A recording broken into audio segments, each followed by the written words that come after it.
नमस्कार। निराला कंस्ट्रक्शन के एक और नए वीडियो में आप सभी का बहुत बहुत स्वागत। और मैं हूं आपका दोस्त इंजीनियर प्रभात कुमार सिंह।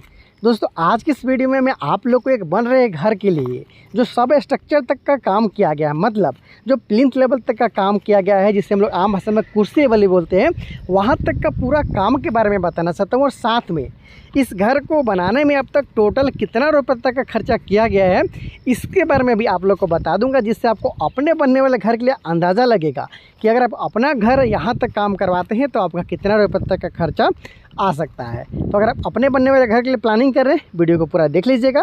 चैनल को सब्सक्राइब भी नहीं किए हैं, चैनल को सब्सक्राइब कीजिएगा।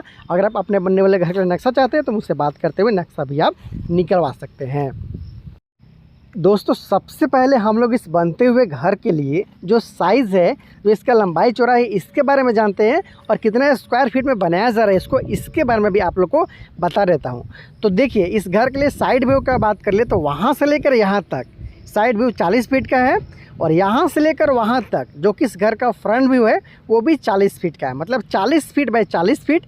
स्क्वायर फीट का बात कर ले तो 1600 स्क्वायर फीट में इस घर को बनाया जा रहा है। दोस्तों, किसी घर को बनाने में कितना रुपये तक का खर्चा आएगा, ये कुछ हद तक डिपेंड करता है कि घर के लिए कॉलम और बीम का साइज़ क्या है और कितना mm का सरिया का इस्तेमाल किया गया है।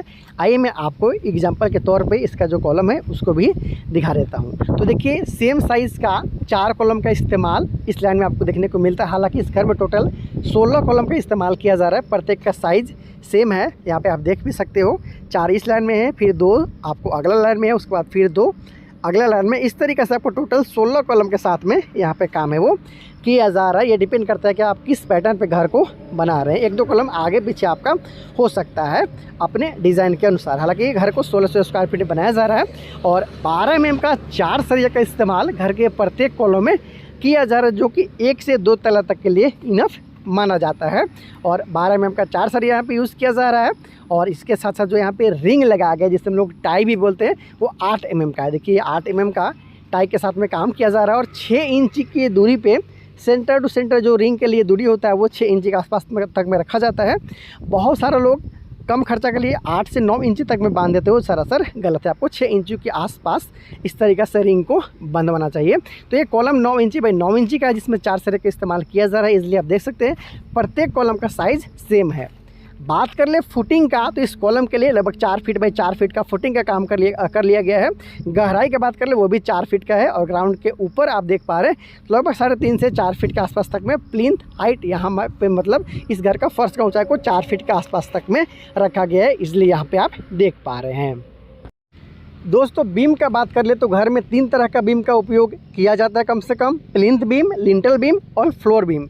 यहाँ पे जो आप देख पा रहे हैं जो बीम है, इसे लोग कुर्सी बीम, टाई बीम या फिर प्लिंथ बीम भी बोलते हैं। इसका साइज़ का बात कर ले तो जहाँ पर ब्रिक का जोड़ाई किया जाता है ऊपर में, उसका जो चौड़ाई है, जो थिकनेस है, वो रखा गया है 9 इंची। और जो इसका गहराई है, मतलब जो डेप्थ है, वो भी 9 इंची का रखा है। मतलब कॉलम के जैसा ही 9 इंची बाई 9 इंची का बना हुआ ये बीम है। जहाँ पे बाहरी दीवार होगा 9 इंच का, वहाँ पे भी 9 इंच का साइज़। अंदर का जो दीवार होगा पार्टीशन वाल, वहाँ पे भी 9 इंची का ही साइज़ रखा जाता है, ताकि वो लोड आपका ले सके। तो कॉलम और बीम का साइज़ 9 इंची बाई 9 इंची। 12 mm का सरिया जैसे आपने कॉलम में देखा था और रिंग देखा था 8 mm का, उसी तरीक़े से यहाँ पे बीम में भी काम है वो किया गया है। और प्रत्येक बीम का साइज़ यहाँ पे सेम ही रखा गया है।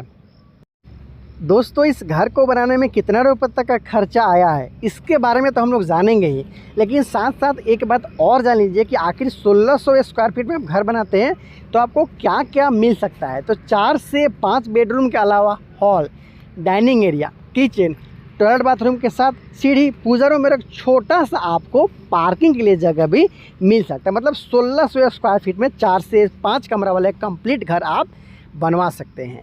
यहाँ पे बात कर लीजिए खर्चा का, तो यहाँ पे देख पा रहे हैं कि आसानी के साथ बैक फिलिंग तक का काम कंप्लीट हो चुका है। मिट्टी का जो भराई है वो बीम के लेवल तक यहाँ पे दे दिया गया है।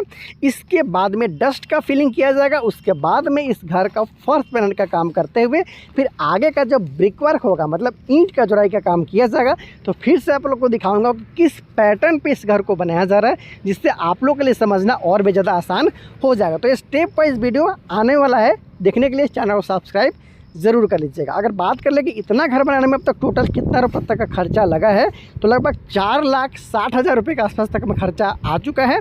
याद रहे 40 फीट बाई 40 फीट मतलब 1600 स्क्वायर फीट में बनता हुआ घर है। 4 फीट का प्लिंथ हाइट यहाँ पर रखा गया है। एक बेहतरीन प्लानिंग के साथ यहाँ पे काम किया जा रहा है। मेरे ही द्वारा इस घर के लिए नक्शा का काम किया हुआ था। अगर आप अपने बनने वाले घर के लिए नक्शा बनवाना चाहते हैं तो मुझसे बात करते हुए बहुत कम कीमत में अपने घर के लिए नक्शा आप बनवा सकते हैं। और बहुत सारा बनता हुआ घर का डिज़ाइन वीडियो के लिए चैनल को सब्सक्राइब कीजिएगा।